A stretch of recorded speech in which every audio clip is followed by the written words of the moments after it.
Hello friends, Mandar here. I'm back with another video. Today we'll look at some news in the immigration space where DHS has announced a new process to unite the family of US citizens. We'll see what it is. I'll also provide you my thoughts regarding why the documented dreamers section was not included by the Biden administration. This would have been an incredible help for the backlog community, especially their children, but that has not happened.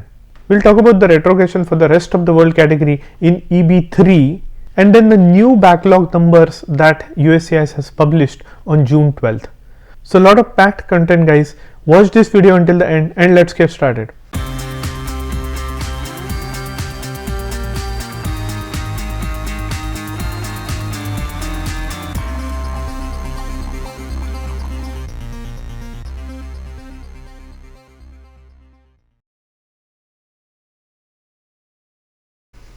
If you are here for the first time, welcome. My name is Mandar and I make immigration and lifestyle related videos for US and Canada.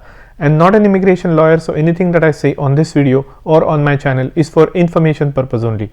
And for your specific immigration needs, before you take any action, you should hire a competent immigration lawyer. Now, I recently received my YouTube button for 100,000 subscribers. It's a silver button and it wouldn't have been possible without your support. So I greatly appreciate all the support that you have given in the last 4 years of this channel. I started this channel back in May of 2020 and it has been an incredible journey with 368 videos so far. You all have helped me reach the milestone of 100,000 subscribers. There is a plaque in the back that I will find a permanent place to host it, but for now it just sits by the TV. I still see that there is only 25% of my viewers who are my subscribers. So greatly appreciate if you can hit that subscribe button so that you will get all the notification for the future videos. Now let's start our first topic of today. Now first I want to clarify the visa bulletin that I published a couple of days back. In that visa bulletin, when I was mentioning EB3 category, employment based third preference category, I missed mentioning that the rest of the world had retrogressed by almost 11 months. Now this is not a great news for anybody who is in backlog, because rest of the world for EB3, as far as I remember, has not been retrogressed. So this is kind of concerning because there will be no lateral visa numbers that will be allocated to EB3 category for India and China. So EB3 usually is last in the line to get any kind of spillovers from EB1 and EB2, because if EB1 or EB2 or both, if they are retrogressed, then there is no spillover into EB3. But there is always a lateral spillover that happens from the rest of the world, unused green card numbers that come to the EB3, India or China. But that is not going to happen in the foreseeable future, unfortunately. So this is not a good news for EB3. By the way, it's not a surprise because USCIS had mentioned in the section D retrogression in the employment based third preference category. As readers were informed was possible in this item D of June visa bulletin, it has become necessary to retrogress worldwide EB3 action, including Mexico and Philippines, effective in July, and that's what we saw. Given the continued high demand and number used in this category, it will likely be necessary to further retrogress the final action date to make the category unavailable. Unavailable happens when there are no visa numbers available in a particular category to give out for the remainder of the year. So they are saying that they might put unavailable in August. That means there will be no lateral spillover. And that brings me to the sponsor of today's video. Have you ever done the Google search of your own name? Look what I have found when I did mine. Here's what comes up. While some of this information is relevant, the other makes me uncomfortable that my information is exposed for a sale like this. Data brokers sell your information to scammers, spammers, or anybody else who may want to target you. Your full name, email address, home address, your relatives' names, health information, it's all out there. That's why I have been using Aura, sponsor of today's video. Aura shows me which data brokers are selling my information and automatically submits opt-out request for me.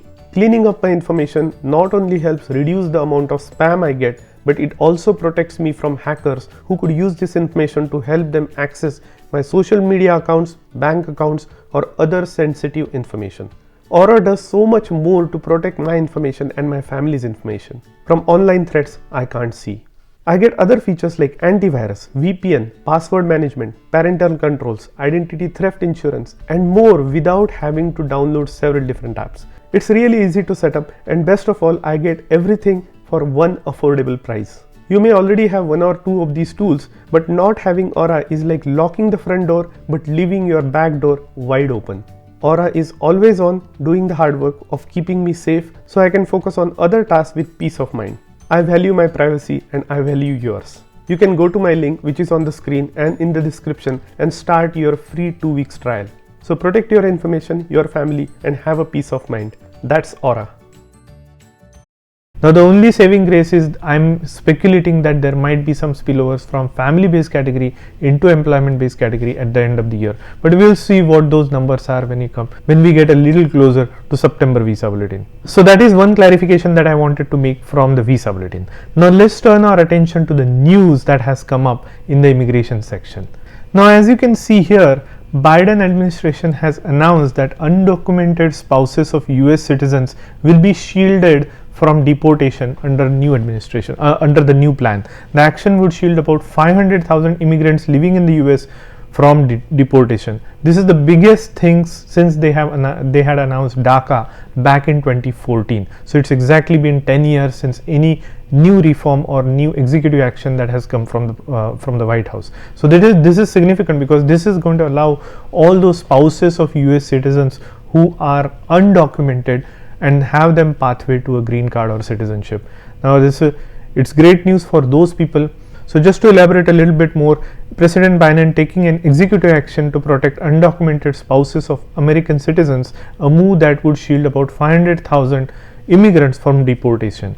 The White House announced the election year policy Tuesday, framing it as new action to keep families together. The policy will allow non-citizens who have been in the country for at least 10 years and are married to US citizens and their children to apply for permanent residence without leaving the country, which is significant. It's becoming so easy for somebody to marry a US citizen and come to the United States and become a US citizen. Imagine that compared to any other category that you can think of for pathway to US citizenship. Anyways, this was the biggest thing since DACA. It's an election year. This administration needs to recoup some of those voters on their side, and I think that is what it is. Anyways, I just wanted to kind of make you aware that these are the things. Now, the second thing was I was also expecting some relief for the documented dreamers. Now, the documented dreamers are people, children of parents who have been in the United States for a long time on an employment based visa. So these are H1, L1 visa holders who have been in the country for a long time from countries like India and China. They have been renewing their visas for a long time and have been in the backlog for the green card. Now their children who were not born here, essentially, they have now grown up. They have turned 18, they have turned 21 years of age, and now they can no longer remain as a dependent on their parents' petition. Now what does that mean? That means that those kids who have aged out will have to find a new non-immigrant visa, such as student visa or visitor visa or any other visa, H1B visa or so on, to remain in the United States. If they cannot find any other visa to move to, then they will have to self-deport, in the sense that they will have to leave the United States, go out of country and find another option to come back to the United States. This is incredibly hard on those kids who have never seen any other country in their life, who have come here as children when they were toddlers or when they were 7-8 years old. They probably never had an idea until they reached 18 that they did not have a visa or they were not the citizens of the country. So I really feel sad for those kids. There was quite a bit of advocacy that was happening through many organizations, including Improve the Dream organization. They did a lot of advocacy in Washington, but unfortunately they still haven't been able to convince the lawmakers to save those documented dreamers from self-deportation. So unfortunately there is no relief for documented people who come here to work, contribute to the economy, pay taxes, not become burden on taxpayers.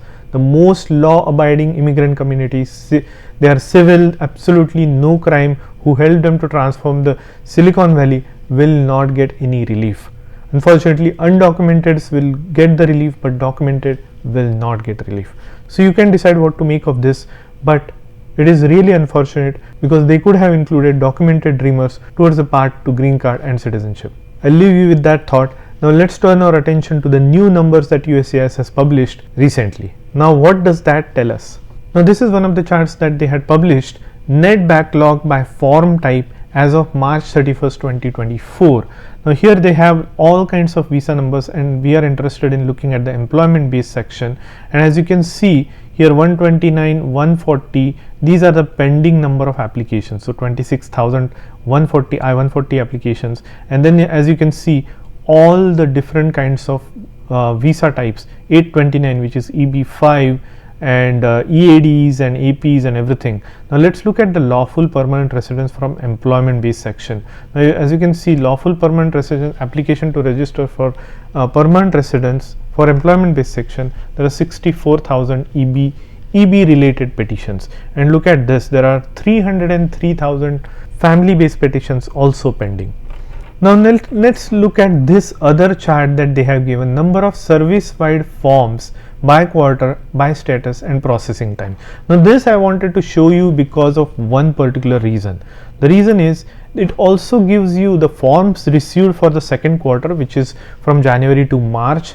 It also it gives you the number of forms received, gives you the number of forms approved and how many forms were denied. Because one of the common questions that I get in my master class is how many petitions get denied typically in the employment based category, in any of those preference categories.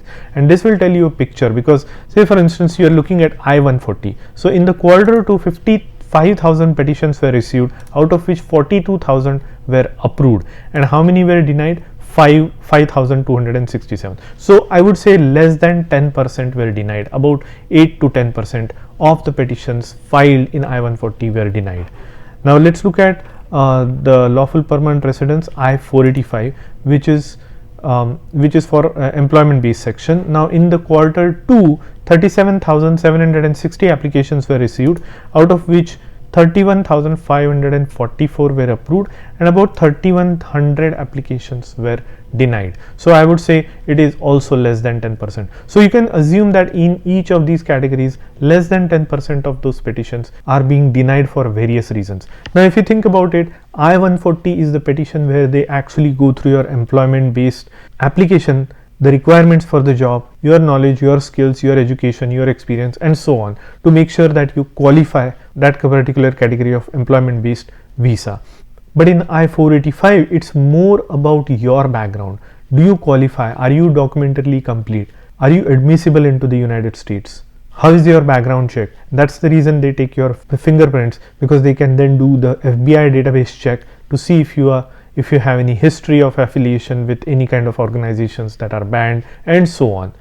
Also they will look at your tickets, traffic tickets, violations, if there were any arrest, DUIs, domestic violence and so on. Those will be the reasons why you would get RFEs, or also if you have not submitted your medicals. But again, to answer your question, less than 10% of the applications are getting denied. Now I also made a detailed video last time regarding what can be your wait time if you are in EB1, EB2 or EB3 employment based section, based on the number of people who are ahead of you in the queue for getting a green card. That was a good spreadsheet that gave you an indication of how long you will have to wait. Please go and check back that video if you haven't already, and let me know what your thought is. People have been contacting me with their priority date, and I have been able to help them look at that spreadsheet and determine for themselves how long will be the wait period for them to get their green card. Also, if you have a long path or long wait time, do consider EB1A or EB1C. Now I do EB1A master classes every so often. The next one is coming up on this Sunday. So if you are interested in EB1A and if you want to know the criterias and the evidence requirements, do attend that masterclass. Do register for it. I'll leave the link in the description. Also, if you want to contact me on any other questions related to US immigration, you can feel free to talk to me and get my non-legal advice based on my experience and my knowledge and my talking to people. I might be able to help you steer in the right direction for your immigration journey. So that's really all I wanted to say in this video. If you like the content of this video, do hit the like button and consider subscribing to my channel, and I'll see you in the next one.